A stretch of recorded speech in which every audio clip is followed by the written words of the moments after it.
was a cold and rainy day, much like today, on the morning of January 28, 1986. Millions of people turned on their televisions to watch the 10th NASA flight of the Space Shuttle Challenger. This fateful morning would forever change the American views of NASA and the space race.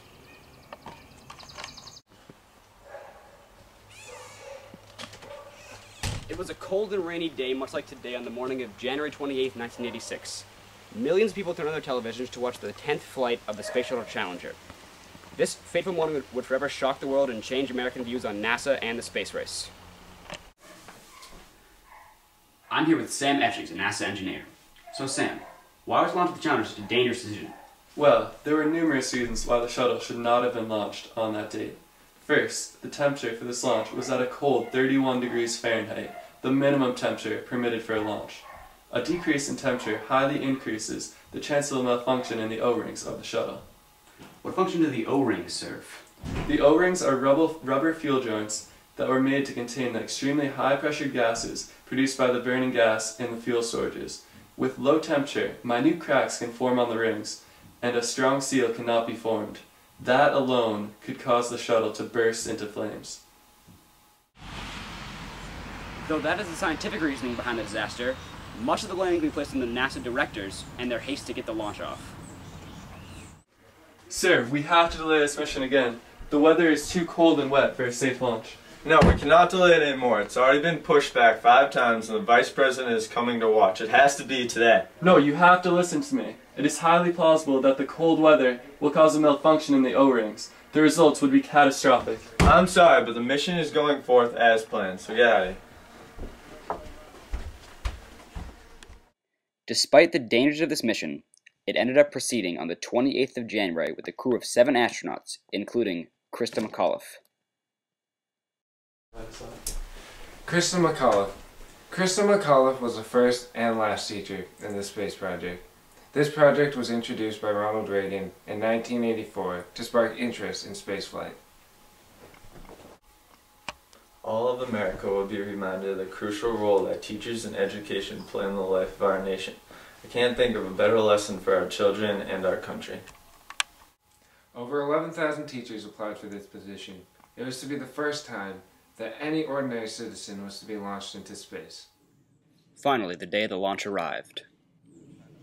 This is Major Tom to ground control. I'm stepping through the door, and I'm floating in a most peculiar way, and the stars look very different today. For here am I sitting in a tin can. Rocket booster engine gimbal now underway. T-minus 15 seconds. Loading up main engines. T-minus 10, 9, 8, 7, 6, 5, 4, 3, 2, Liftoff. Liftoff across the 25th space shuttle mission, and it is cleared to tower.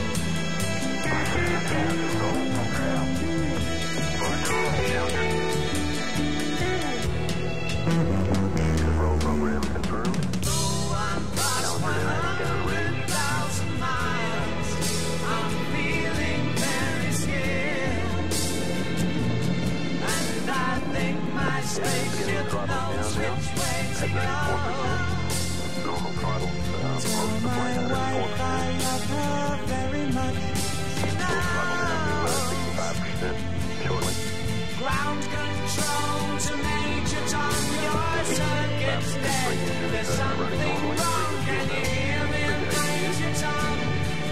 Can you hear me, Major Tom? Can you hear me, Major Tom? Can you hear? Am I approaching my So the 25th space shuttle mission is now on the way after more delays than NASA shared the count. This morning it looked as though they were not going to be able to get off. 15 seconds. Velocity 2900 feet per second. Altitude 9 nautical miles. Downrange distance 7 nautical miles.